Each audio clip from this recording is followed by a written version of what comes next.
Aujourd'hui, nous allons tenter l'expérience de l'échange en distanciel. Il faut s'adapter avec l'air du temps. Et puis, de toutes les façons, maintenant, vous allez dans les bureaux sont vides, les gens travaillent chez eux. Donc, même dans un combat continu comme celui que nous faisons à flux tendu, celui de la libération du Congo, il est bien clair que nous pouvons explorer cette voie des questions depuis chez vous. Nous avons eu un long entretien cet après-midi et voilà, il ressort que vous souhaitiez que je puisse émettre mon avis sur toute la situation du politique au Congo qui affole beaucoup de Congolais et puis que je puisse parler aussi d'autres sujets dans le livre pour lequel hier il y a eu un lancement planétaire, le livre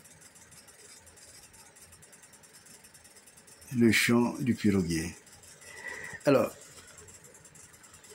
ces derniers temps, évidemment, ils veulent absolument que je sois au courant de ce qu'ils font, de ce qu'ils préméditent, mais en réalité, ils ne se rendent pas compte qu'en le faisant, chez nous, c'est du cactus. Hein. C'est-à-dire que les gens ne sont pas affolés facilement.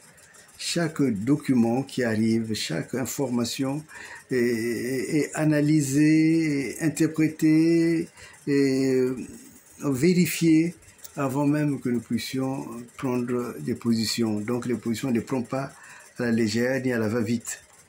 Et ainsi, par exemple, nous avons reçu un document pour lequel l'équipe a beaucoup travaillé. C'est la fameuse nomination de Christelle au titre de vice-président, poste qui n'est pas reconnu par la Constitution, mais aussi, tout d'un coup, il devenait chef du gouvernement. On sait bien la folie de Sassou, mais quand même, je crois qu'il y a, à moins que ce soit vraiment définitivement des bras cassés qui le conseillent, mais en termes de droit, tant qu'il y a un Premier ministre, c'est lui qui est le chef du gouvernement.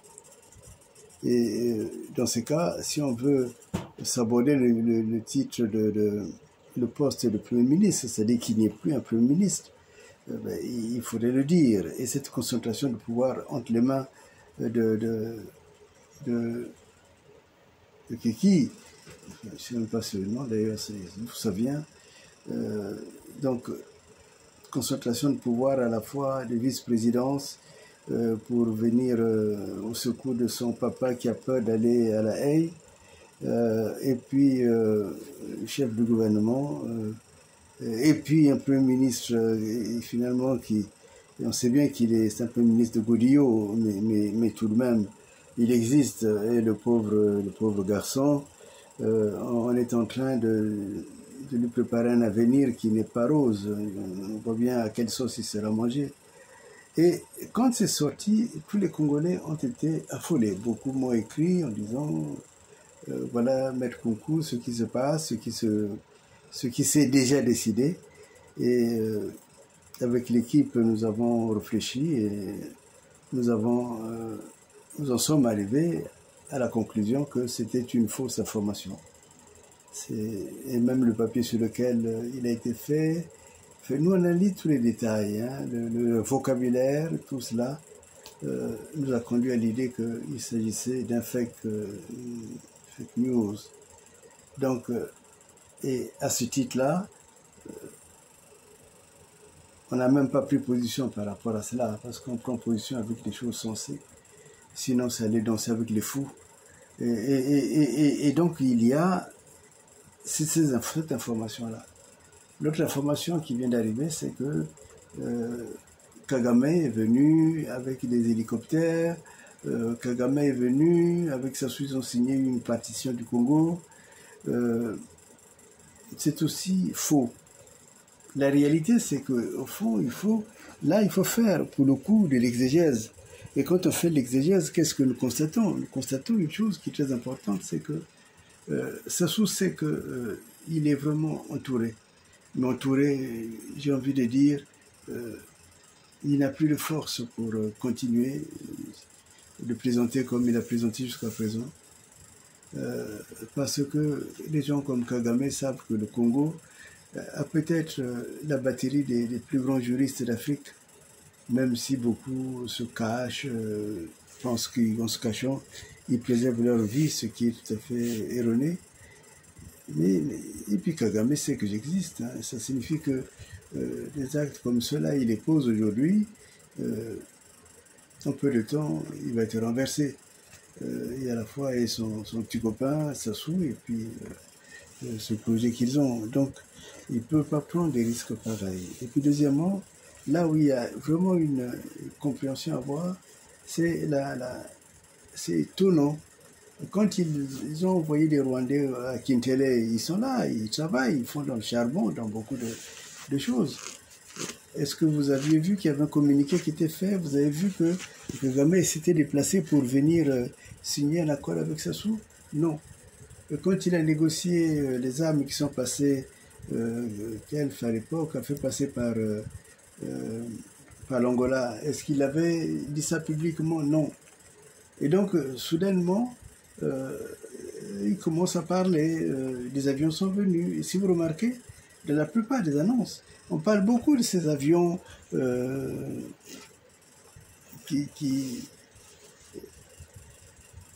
contiennent ces hélicoptères, et qui sont prêts à tirer sur tout ce qui bouge, ainsi de suite. Mais en réalité, il faut renverser l'information. Il faut lire l'information à fond renversé pour arriver à voir au fond qu'est-ce qu'il y a en dessous. Et ce qu'il y a en dessous, c'est la peur. Sassou est terrifié. Sassou sait que il se prépare un coup qui le fera tomber. Et comme il ne sait pas, comme d'habitude, il va soupçonner telle personne pour le mettre en prison, ainsi de suite. Coco et tout ce monde est passé dedans. Mais là, dans le cas d'espèce, je crois qu'il sait bien que l'étau est en train de se resserrer, je dirais, autour de son cou. Mais il ne sait pas d'où ça vient. C'est comme le vent dont parlait Jésus. On entend les murmures du vent, mais on ne sait pas d'où il vient et où il va. Et Sassou entend les murmures d'un coup d'État qui va se faire. Et plus qu'un coup d'État, ça dit qu'en fait, peut-être même une élimination qui se fera de la personne qu'il est.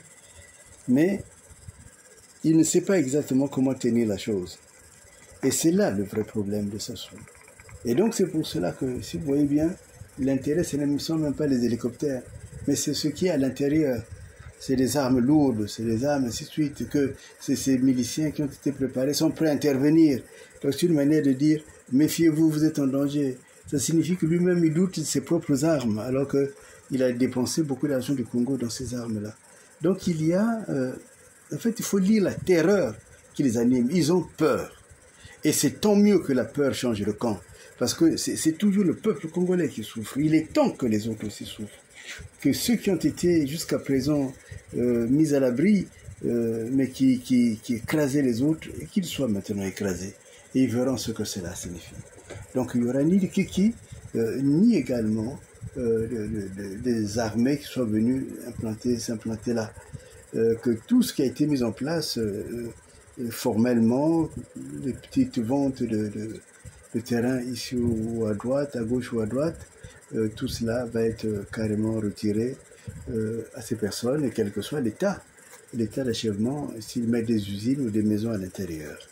Donc, il s'agit là des élucubrations, et plus vous allez y suivre, plus il va en pendre.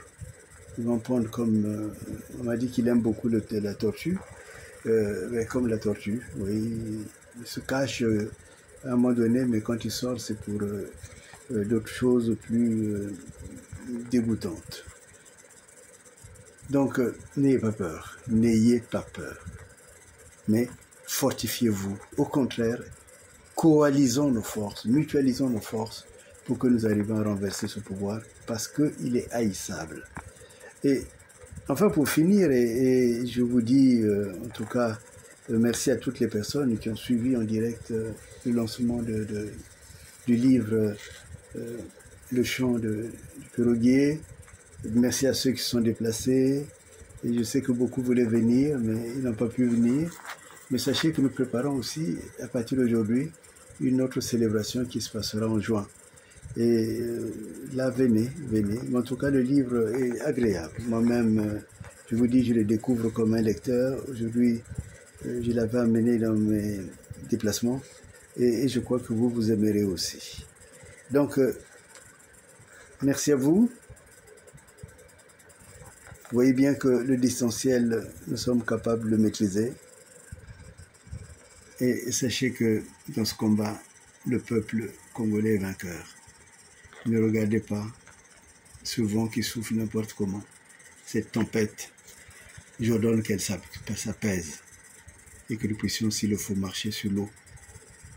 Là où eux, ils ont marché sur le sang des nôtres. C'est fini, ces temps-là.